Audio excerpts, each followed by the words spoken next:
Assalamualaikum warahmatullahi wabarakatuh. Shalom Om Swastiastu, Namo Buddhaya, Salam Kebajikan. Yang terhormat Ibu Memik Dian Puspitasari STMT selaku dosen pengampu mata kuliah Utilitas Pabrik Kimia kelas A. Pada kesempatan kali ini kami kelompok 12 akan mempresentasikan hasil diskusi kami mengenai teknik pengelolaan air industri dari air sungai. Sebelum itu, kami dari kelompok 12 izin memperkenalkan diri. Yang pertama ada Aaron Julian Sali dengan NIM 05201001. Yang kedua ada Alivia Febi Putri NIM 05201012. Yang ketiga ada Radi Putri Ningsi 05201072 dan saya sendiri Steve Geraldi Pelalangan NIM 05201084. Next. Pada kesempatan kali ini kita akan membahas mengenai beberapa outline. Yang pertama karakteristik air sungai, yang kedua blok diagram, ketiga detail proses mengenai teknik pengelolaan air industri dari air sungai. Lalu berikutnya karakteristik air sungai. Sungai sendiri menurut peraturan pemerintah nomor 37 tahun 2012 tentang pengelolaan daerah aliran sungai. Sungai adalah alur atau wadah air alami dan atau buatan berupa jaringan pengaliran air. Air sungai sendiri biasanya terbentuk oleh air hujan yang mengumpul dan mengalir ke bawah lereng gunung atau bukit. Sungai sendiri memiliki peran penting dalam ekosistem dan kehidupan manusia seperti penyediaan air minum, transportasi, pertanian, dan banyak lagi. Namun sebelumnya air sungai juga digolongkan menjadi 6. Penggolongan ini berdasarkan beberapa faktor. Yang pertama ada faktor kimia, meliputi derajat keasaman, alkalinasi, dan lain-lain. Lalu ada faktor biokimia seperti biochemical oxygen demand atau BOD dan chemical oxygen demand atau COD. Lalu ada faktor fisik seperti warna, rasa, bau, temperatur, dan kejernihan. Untuk golongan yang pertama, air sungai dengan tingkat kekeruhan yang tinggi. Air sungai dengan tingkat kekeruhan yang tinggi memiliki derajat keasaman yang tinggi dan juga tingkat BOD dan COD yang cukup rendah. Lalu untuk air sungai dengan tingkat kekeruhan yang rendah, tingkat derajat keasamannya tidak terlalu tinggi, tetapi juga untuk BOD dan COD-nya masih tergolong cukup rendah. Dan yang ketiga ada air sungai dengan tingkat kekeruhan yang sifatnya temporer. Air sungai dengan tingkat kekeruhan yang temporer adalah air sungai yang mengalami fluktuasi atau perubahan dalam tingkat kekeruhannya dari waktu ke waktu. Biasanya dipengaruhi oleh faktor-faktor situasional seperti hujan lebat, aliran sungai yang cepat, dan ataupun aktivitas manusia yang ada di sekitar sungai. Lalu yang keempat ada air sungai dengan kandungan warna yang sedang sampai tinggi. Kandungan warna pada air sungai sendiri dipengaruhi oleh faktor-faktor anorganik seperti logam-logam ataupun ion-ion logam yang ada di dalamnya. Tingkatan air sungai dari yang sedang sampai tinggi sendiri ada dari warna putih pucat, lalu ada warna coklat keruh, ada coklat gelap, lalu ke warna oranye dan sampai ke warna merah tergantung derajat keasamannya dan banyaknya unsur anorganik yang ada di dalamnya. Lalu yang kelima ada air sungai dengan kesadahan yang tinggi. Air sungai dengan kesadahan yang tinggi yaitu air sungai yang mengandung jumlah ion kalsium Ca2+ dan ion magnesium Mg2+ yang tinggi atau disebut juga sebagai ion logam alkali. Kesadahan air sungai disebabkan karena larutannya dalam batuan seperti kapur ataupun dolomit yang ada di dasar sungai. Lalu yang keenam ada air sungai dengan tingkat kekeruhan sangat rendah, yang mana air sungai sendiri derajat keasamannya sangat rendah dan kebutuhan akan BOD dan COD dan juga oksigen yang terkandung dalamnya cukup baik. Next. Kualitas air sungai dapat diamati dengan melihat status mutu air.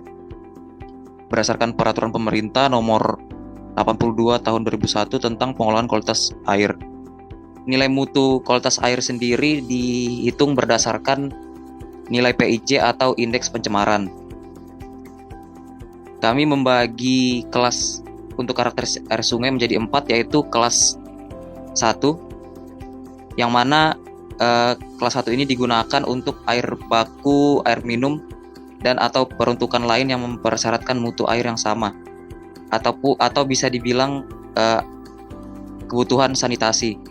Lalu yang kelas 2 untuk prasarana rekreasi air dan lain-lain.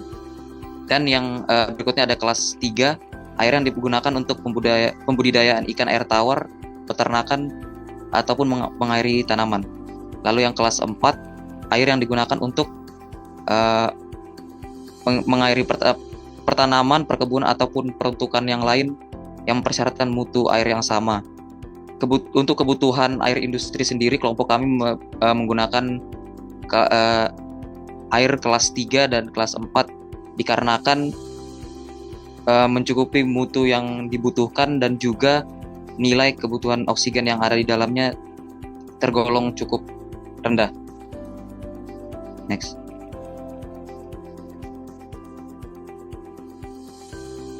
Selanjutnya ada blok diagram proses pemurnian air sungai. Pertama itu air sungai diambil, lalu dialirkan menuju water intake, lalu masuk ke proses prasedimentasi. Setelah proses prasedimentasi selesai, maka masuk ke proses koagulasi, dan dalam proses koagulasi itu terjadi penambahan bahan kimia yaitu Al2SO43 dan Na2CO3. Setelah itu masuk ke proses flokulasi. Setelah selesai baru masuk lagi ke proses sedimentasi. Lanjut ke proses filtrasi menggunakan alat resep osmosis.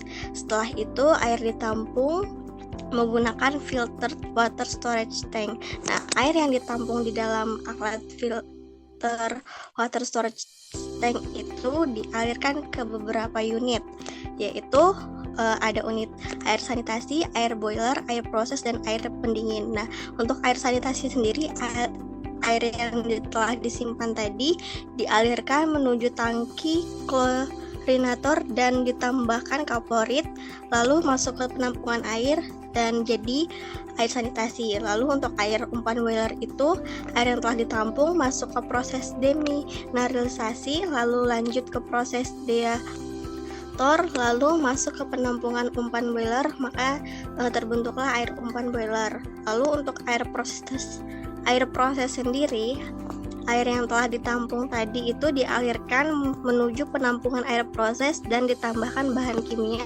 lalu masuk ke unit proses.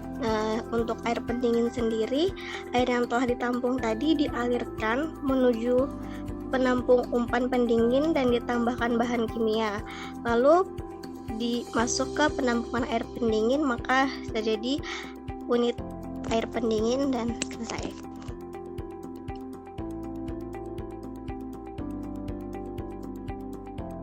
Baik, selanjutnya ini ada detail proses, di mana sebenarnya proses penyediaan air ini terdiri dari proses prasedimentasi, koagulasi, flokulasi, sedimentasi, filtrasi, dan reservoir, seperti yang dijelaskan di blok diagram tadi.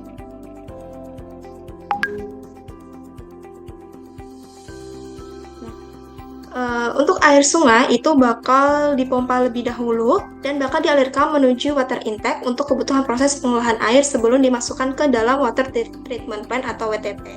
Di mana water intake itu merupakan suatu tempat yang digunakan sebagai tempat mengambil air baku dan melakukan proses screening sebelum air baku itu bakal masuk ke dalam water treatment plant atau WTP. Nah, di mana WTP ini bakal terjadi proses ini tadi, ada prasedimentasi, koagulasi, flokulasi, sedimentasi, dan filtrasi. Nah, di mana untuk proses yang pertama itu ada prasedimentasi. Nah, prasedimentasi ini dilakukan untuk menyisihkan padatan tersuspensi yang memiliki diameter itu lebih dari 10-2 mm. Nah, padatan tersebut itu akan mengalami penurunan atau terjadi proses sedimentasi secara gravitasi dengan penyisihan suspended solid itu sebesar 40-70%. Selanjutnya, dilanjutkan oleh proses koagulasi, di mana proses koagulasi ini merupakan proses awal di mana koagulan ini dimasukkan ke dalam aliran air atau ke dalam tempat mengadukan untuk memecah koloid itu menjadi flok-flok agar dapat diendapkan. Nah, proses koagulasi ini biasanya disebut juga dengan proses pengadukan cepat. Nah, bahan koagulan yang digunakan dalam proses ini yaitu ada aluminium sulfat dan ada sodium karbonat atau soda ash, di mana setiap fungsi dari bahan koagulan ini berbeda-beda. Untuk fungsi aluminium sulfat ini adalah untuk menggabungkan partikel-partikel kecil menjadi lebih besar yang disebut dengan flok. Sedangkan untuk soda ash ini itu berfungsi untuk membuat flok yang telah terbentuk tadi itu menjadi lebih besar, sehingga berat molekul flok itu menjadi lebih besar dan lebih mudah untuk diendapkan. Selanjutnya ini ada proses flokulasi, yaitu proses terjadinya pembentukan flok, di mana peningkatan jumlah flok ini semakin besar diakibatkan terjadi ikatan antara partikel-partikel padatan tadi dengan koagulan atau bahan-bahan koagulan, yaitu aluminium sulfat dan sodium karbonat atau soda ash. Nah, proses terbentuknya flokulasi ini dimulai dari partikel koloid yang sudah distabil akan bergabung dengan koloid lain sehingga membentuk flok yang besar. Flok yang memiliki berat jenis lebih dari satu itu akan mengendap dalam bak sedimentasi. Nah, maka dari itu proses selanjutnya yaitu proses sedimentasi. Nah, proses sedimentasi ini merupakan suatu proses yang dilakukan untuk menghilangkan materi tersuspensi atau flok kimia yang cukup besar dengan berat jenis itu lebih dari satu yang akan mengendap secara gravitasi di bak pengendapan. Atau bak tersebut biasanya disebut dengan akselerator. Nah, proses terbentuknya sedimentasi ini dimulai dari flok-flok yang besar dan berat jenisnya lebih dari satu, itu secara perlahan turun karena adanya gravitasi. Nah, flok-flok yang masih berukuran halus itu bakal terbawa aliran keluar dan bakal dilanjutkan ke proses selanjutnya, di mana proses selanjutnya yaitu proses filtrasi. Nah, proses filtrasi ini merupakan proses penyaringan yang berfungsi untuk memisahkan padatan tersuspensi dan flok-flok yang masih lolos dari proses sedimentasi tadi. Nah, di mana jenis alat yang kita gunakan pada proses ini yaitu menggunakan mesin RO atau biasa disebut dengan reverse osmosis, di mana mesin RO ini merupakan sebuah teknologi yang digunakan untuk menyaring air dengan tujuan agar menghilangkan beberapa kontaminan, mineral, dan ion yang susah untuk dihilangkan. Nah, setelah proses filtrasi, selanjutnya air tersebut itu bakal disimpan di reservoir atau suatu tempat yang dapat menampung air bersih dengan tempat yang kita gunakan yaitu disebut dengan filtered water storage tank. Nah, setelah air industri terbentuk, air itu bakal dialirkan melalui pipa tertutup dan dialirkan menuju unit pengolahan air. Di mana unit pengolahan airnya itu dibagi menjadi 4, yaitu ada unit pengolahan air sanitasi, ada air pengolahan untuk air umpan boiler, ada unit air pendingin, dan unit air proses. Nah, di mana untuk setiap menjadi unit ini itu memiliki teknik pengolahan yang berbeda-beda. Nah, untuk unit pengolahan air sanitasi, yaitu air dari filter storage tank ini bakal dialirkan menuju tangki klorinator dan diberi bahan kimia berupa kaporit di dalamnya. Nah, tujuan untuk ditambahkan bahan kimia ini yaitu untuk membunuh mikroorganisme yang ada di dalam air. Selanjutnya, air yang sudah bersih ini bakal ditampung di bak penampungan air pengkantoran, sehingga air ini bakal bisa digunakan sebagai air sanitasi untuk di kantor yang ada di industri. Selanjutnya,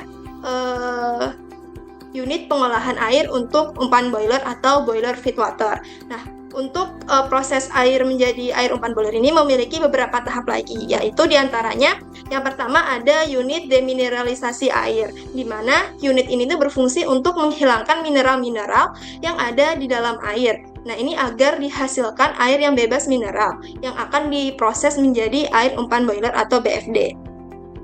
Nah, di mana air BFD ini memiliki beberapa kriteria. Yang pertama, air itu tidak bisa menimbulkan kerak pada shell umpan maupun tube heat exchanger. Nah, hal ini bakal berdampak pada turunnya efisiensi operasi. Selanjutnya, air itu harus bebas dari berbagai gas-gas penyebab terjadi korosi, terutama itu ada gas oksigen dan gas karbon dioksida. Maka dari itu, waktu untuk memilih air sungai, itu kita memilih air sungai yang memiliki kadar oksigen yang cukup rendah, sehingga air yang digunakan untuk umpan bor itu menghasilkan oksigennya itu tidak terlalu besar seperti itu. Setelah dari unit demineralisasi air, dilanjutkan dengan unit deaerator. Nah, deaerator ini berfungsi untuk sebagai penghilang gas-gas yang masih keikut dari proses demineralisasi air tadi. Nah, di mana unit deaerator ini ditambahkan bahan kimia, yaitu berupa hidrazin, di mana bahan kimia ini berfungsi untuk mengikat oksigen, dan larutan amoniak yang berfungsi sebagai pengontrol pH, di mana air deaerator ini masih memiliki pH yang cukup tinggi, yaitu 8,5 sampai 9,5. Maka dari itu ditambahkan larutan amoniak agar pH-nya itu netral.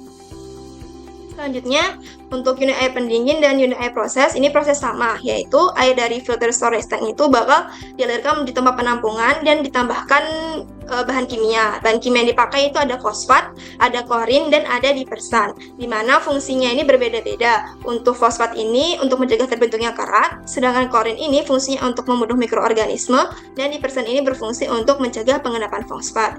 Nah, bahan-bahan tersebut itu juga berfungsi untuk dapat meminimalisir kerusakan peralatan proses. Alasan kami memilih mengenai pemilihan proses pada reservoir osmosis ini yaitu karena cara kerja dari mesin reservoir osmosis ini itu dengan memberikan tekanan kepada membran semi permeable sehingga air akan dipaksa untuk melewati pori-pori membran RO, di mana membran filtrasi yang mempunyai pori-pori yang sangat kecil dengan ukuran 0,001 mikron. Air yang tidak melewati pori dari membran yang mengandung kontaminan akan dibuang menjadi air reject. Di gambar samping ini merupakan ukuran atau hal-hal yang akan disaring dari reservoir osmosis. Next.